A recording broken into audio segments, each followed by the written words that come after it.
आप भी मेरे तरह कहानी सुनने और पढ़ने के शौकीन हैं तो मेरे साथ जुड़े रहें। आज मैं एक कहानी लेकर आया हूँ आपके सामने, पूस की रात। ये कहानी आदरणीय प्रेमचंद की लिखी हुई सर्वश्रेष्ठ कहानियों में से एक है। इस कहानी की शुरुआत में मैं आपको संक्षेप कर देना चाहता हूँ कि यह कहानी एक गरीब किसान की है जो जाड़े के दिन में अपने अनाज की रखवाली के लिए खेत में जाता है। तो मैं इसी बात को आगे बढ़ाता हूँ, आप सुनना पसंद करेंगे।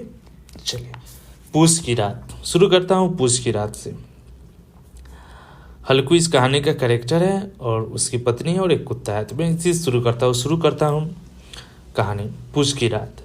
हल्कू ने आकर स्त्री से कहा, सहना आया है, लाओ जो रुपए रखे उसे दे दूँ, किसी तरह तो गला छूटे। मुन्नी झाड़ू लगा रही थी, पीछे फिरकर बोली, 3 ही तो रुपए है, दे दोगे तो कम्बल कहाँ से आवेगा। माघ पूस की रात हार में कैसे कटेगी, उससे कह दो फसल पर रुपए दे देंगे, अभी नहीं। हल्कू एक क्षण अनिश्चित दशा में खड़ा रहा। पूस सिर पर आ गया। बिना कम्बल के हार में रात को वह किसी तरह नहीं जा सकता, मगर सहना मानेगा नहीं। घुड़कियाँ जमाएगा, गालियाँ देगा, बला से जारो मरोगे, बला तो सिर से टल जाएगी। यह सोचता हुआ वह अपना भारी भरकम डील लिए हुए स्त्री के समीप आ गया और खुशामद करके बोला, ला दे दे, गला तो छूटे, कम्बल के लिए कोई दूसरा उपाय सोचूंगा।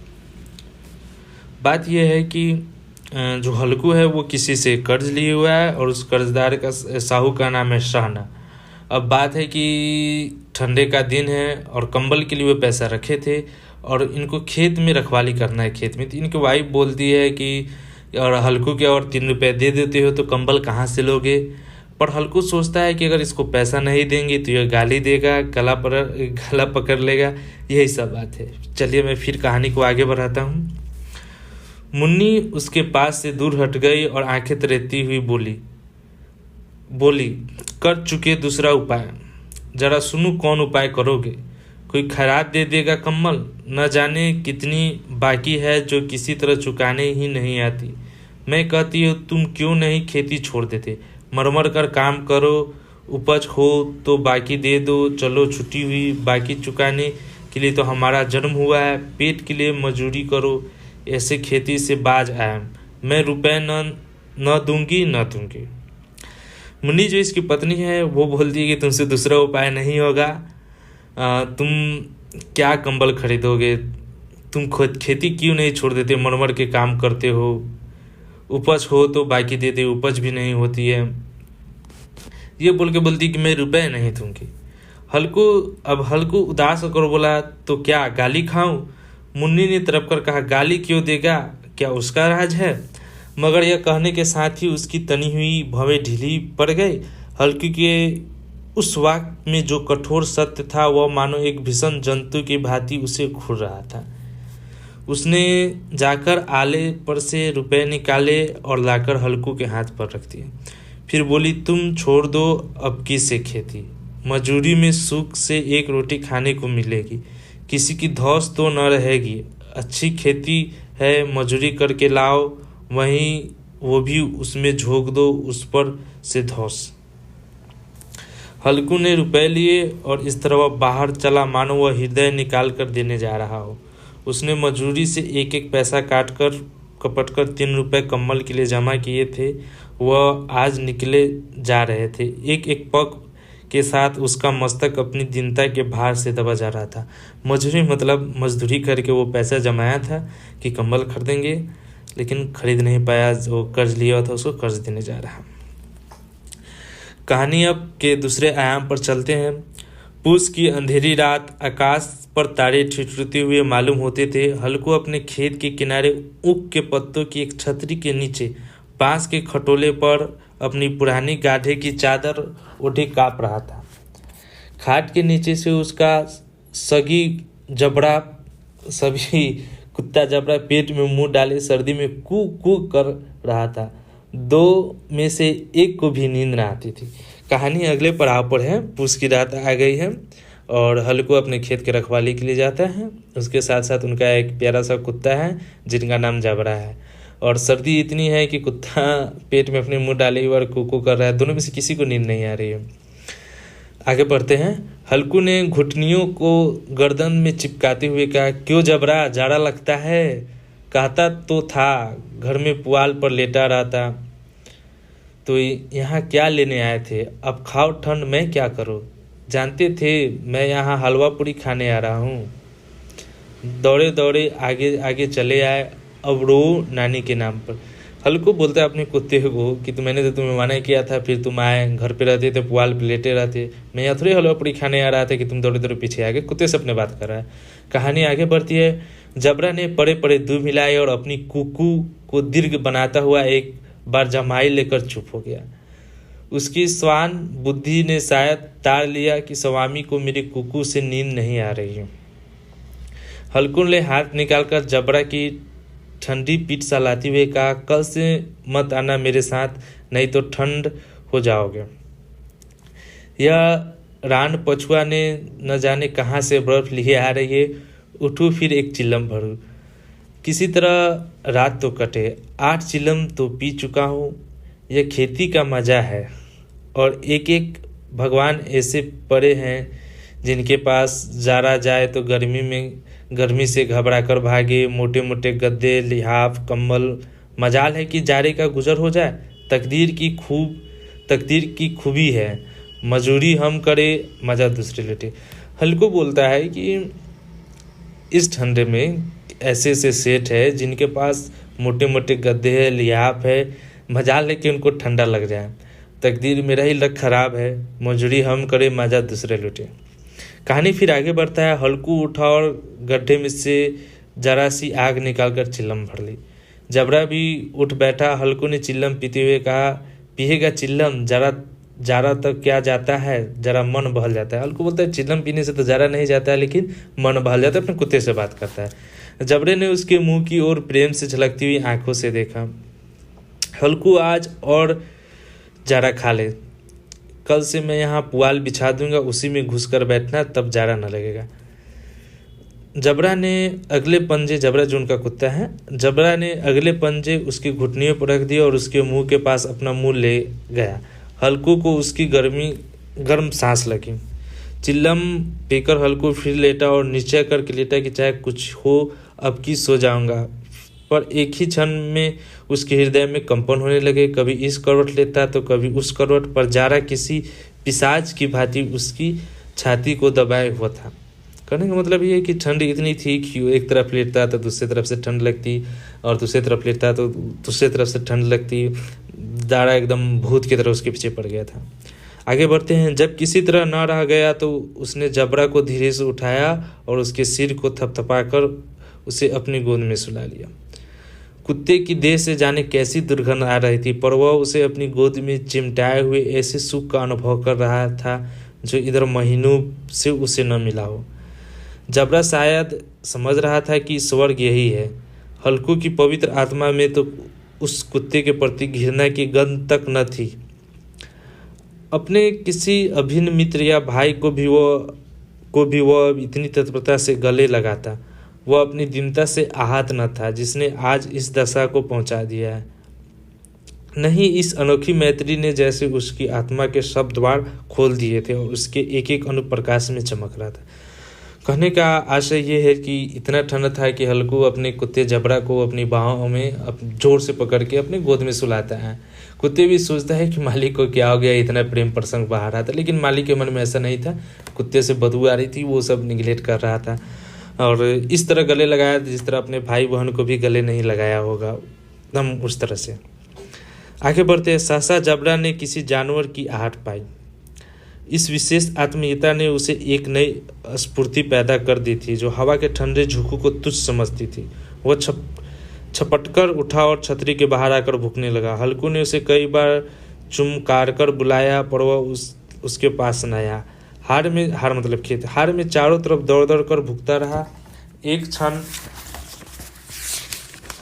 के लिए भी जाता तो तुरंत फिर दौड़ता। कर्तव्य उसके हृदय में अरमान की भांति उछल रहा था। कहानी के अगले पड़ाव में चलते हैं। 1 घंटा और गुजर गया। रात ने शीत हवा से धधकना शुरू किया। हल्कू उठ बैठा और दोनों घुटनों को छाती से मिलाकर सिर को उसमें छिपा लिया। फिर भी ठंड कम न हुई। ऐसा जान पड़ता था सारा रक्त जम गया है, धमनियों में रक्त की जगह हिम बह रहा है। उसने झुककर आकाश की ओर देखा। कभी इतनी रात बाकी है। सप्तऋषि अभी आकाश में आधे नहीं चढ़े हैं। ऊपर आ जाएंगे तब कहीं सवेरा होगा। अभी पहर भर से ऊपर रात है। हल्कू के खेत में कोई एक गोली के टप्पे पर आमों का एक बाग था। पतझड़ शुरू हो गई थी। बाग में पत्तियों का ढेर लगा हुआ था। हल्कू ने सोचा चलकर पत्तियों के बिटोरूं और उन्हें जलाकर खूब तापूं। रात को कोई मुझे पत्तियों बिटोरते देखेगा तो समझेगा कोई भूत है। कौन जाने कोई जानवर ही छिपा बैठा हो, मगर अब तो बैठा नहीं रह जाता। कहने का मतलब है कि 1 घंटा गुजर गया। खेत में ठंडी इतनी बढ़ गई थी कि रहा नहीं जा रहा था और अभी सवेरा होने में काफ़ी समय बाकी था। हल्कू के खेत के पास ही आम का एक बगीचा था। पतझड़ का मौसम था तो पत्ता भी गिरा हुआ था। हल्कू से चलो पत्ते लाते हैं और जलाते हैं जिससे थोड़ा गर्म महसूस हो। फिर आगे बढ़ते उसने पास के अरहर के खेत में जाकर कई पौधे उखाड़ लिए और उनका एक झाड़ू बनाकर हाथ में सुलगता हुआ उपला लिए बगीचे की तरफ चला। जबरा ने उसे आते दिखा तो पास आया और दुम हिलाने लगा। हल्कू ने कहा, अब तो नहीं रहा जाता जबरा, चलो बगीचे में पत्तियां बटोर कर तापे, ठाटे हो जाएंगे फिर आकर सोएंगे, अभी तो रात बहुत है। जबरा ने कुकू कर सहमति प्रकट की और आगे आगे बगीचे की ओर चला। बगीचे में खूब अंधेरा छाया हुआ था। अंधकार में निर्दय पवन पत्तियों को कुचलता हुआ चला जाता था। वृक्षों से ओस की बूंदें टप टप नीचे टपक रही थी।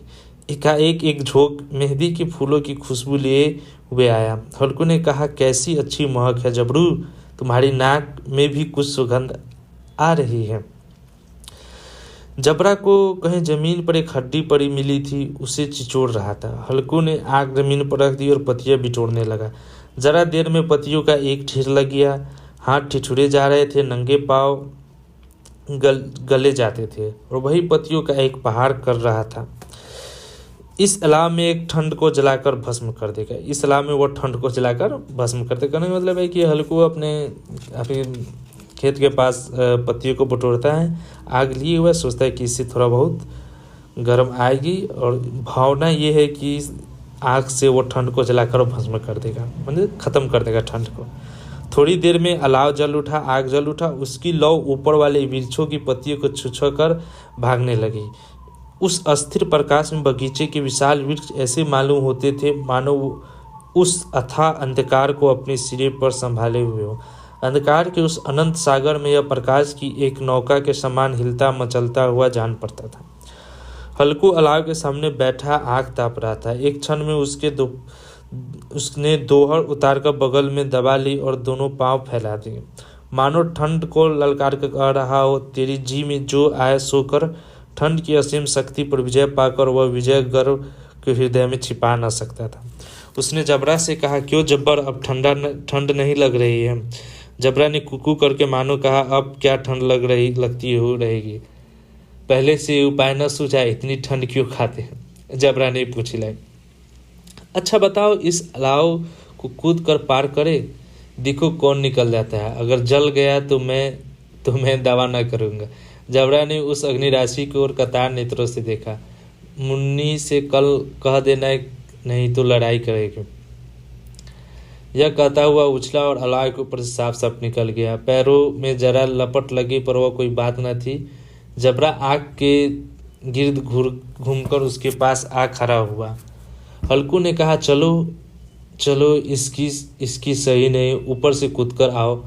वह फिर कूदा और अलाव के ऊपर से आ गया। कहानी के अगले पड़ाव में चलते हैं। पत्तियां जल चुकी थी। बगीचे में फिर अंधेरा छाया था। राख के नीचे कुछ आग बाकी थे जो हवा के झोंके आ जाने पर जरा सा जग उठती थी, फिर एक क्षण में फिर आंखें बंद कर लेती थी। हल्कू ने फिर चादर ओढ़ ली और गर्म राख के पास बैठा हुआ एक गीत गुनगुनाने लगा। उसके बदन में गर्मी आ गई थी, पर ज्यों ज्यों शीत बढ़ती जा रही थी उससे आलसे दबाए लेता था। जबरा जोर से भूखकर खेत की ओर भागा। हल्कू को ऐसा मालूम हुआ कि जानवरों का एक झुंड उसके खेत में आया है। शायद नील गायों का झुंड था। उनके कूदने दौड़ने की आवाज़ें साफ साफ कान में आ रही थी। फिर ऐसा मालूम हुआ कि वह खेत में चल रही है। उनके चबाने की आवाज़ चढ़ चढ़ सुनाई देने लगी। उसने दिल में कहा, नहीं, जबरा के होते हुए कोई जानवर खेत में नहीं आ सकता है। जबरा नोची डालेगा। मुझे भ्रम हो रहा है कहाँ, अब तो कुछ सुनाई नहीं देता। मुझे भी कैसा धोखा हुआ। उसने जोर से आवाज़ लगाई, जबरा जबरा। जबरा भौंकता रहा, उसके पास ना आया। बात यह कि आग लाने के बाद अगले पहर में आग ख़त्म हो गया। थोड़ा थोड़ा आग था ठंडा ठंडा, और हल्कू ने चादर फिर से ओढ़ ली। थोड़ा थोड़ा फिर से ठंडा लगने लगा। इसको आलस भी आने लगा, और इसको सुनाई दिया कि खेत में नहीं लगाया, घुस गया है। फिर आलस इतना था कि उठ ना सका। आगे की ओर बढ़ते हैं। जबरा भुगता रहा, उसके पास न आया। फिर खेत के चले जाने की आहट मिली। जब इसको खेत के चले जाने की आहट मिली, अब वो अपने को धोखा न दे सका। उसे अपनी जगह से हिलना जहर लग रहा था। कैसा दंदाया हुआ बैठा हुआ था। इस जारे पाले में खेत में जाना, जानवरों के पीछे दौड़ना अशुद्ध जान पड़ा। वह अपनी जगह से न हिला। उसने जोर से आवाज़ लगाई, हिलो हिलो हिलो। जबरा फिर भूख उठा। जानवर खेत चल रहे थे। फसल तैयार है। कैसी अच्छी खेत थी, पर ये दुष्ट जानवर उसका सर्वनाश किए डालते हैं। हल्कू पक्का इरादा करके उठा और 2-3 कदम चला, पर एकाएक हवा का एक ऐसा ठंडा चुभने वाला बिच्छू के डंक सा झोंका लगा कि वह फिर बुझते हुए अलाव के पास आ बैठा हुआ और राख कुरेद कर अपनी ठंड की देह को गरमाने लगा। जबरा अपना गला फाड़े डालता था। नीलगाय खेत का सफाई किए डालती थी, और हल्कू गर्म राख के पास शांत बैठा हुआ था। अकर्मण्यता ने रस्सियों की भांति उसके चारों तरफ से जकड़ रखा था। उसी राख के पास गर्म जमीन पर वह चादर उठकर सो गया। सवेरे जब उसकी नींद खुली, तब चारों तरफ धूप फैली गई थी। वह मुन्नी कह रही थी, क्या आज सोती ही रहोगी? तुम यहाँ आकर रम गए और उधर सारा खेत चौपट हो गया। हल्कू ने उठकर कहा, क्या तू खेत से होकर आ रही है? मुन्नी बोली, हाँ, सारे खेत का सत्यानाश हो गया। भला ऐसा भी कोई सोता है? तुम्हारे यहाँ मरैया डालने से क्या हुआ? हल्कू ने बहाना किया, मैं मरते मरते बचा। तुझे अपने खेत की पड़ी है? पेट में ऐसा दर्द हुआ कि मैं ही जानता हूँ। दोनों फिर खेत की डांट पर आए। देखा सारा खेत रौंदा पड़ा हुआ है, और जबरा मरैया के नीचे चित लेटा है, मानो प्राण ही न हो। दोनों खेत की दशा देख रहे थे। मुन्नी के मुख पर उदासा छाई थी, पर हल्कू प्रसन्न था। मुन्नी ने चिंतित होकर कहा, अब मजूरी करके मालगुजारी भरनी पड़ेगी। हल्कू ने प्रसन्न मुख से कहा, रात की ठंड में यहाँ तो सुनाना पड़ेगा। यहीं पर कहानी का अंत होता है। आखिरी पड़ाव में ये था कि हल्कू को ठंड से आग के पास आने के पास आलस आ गई। आग के पास बैठने के पास उसे आलस आ गई। उसके खेत में जानवर भी आ गए थे, नीलगाय, जो इसके सदे फसल को नष्ट किए। फिर भी इसे उठा न गया। यानी कहूँ जो ठंड इतनी थी, आलस इतनी थी कि ये उठा न गया। जब इसकी पत्नी सुबह में आई, इसको उठा रही थी, बहाना बना रही कि पेट में दर्द है, और मन ही मन खुश हो रहा है कि अब से खेत में रात में जगा नहीं जाएगा। कहानी यहीं पर ख़त्म होती है। तो फिर मिलते हैं अगले कहानी में, और अगला कहानी रहेगा हमारा गिला।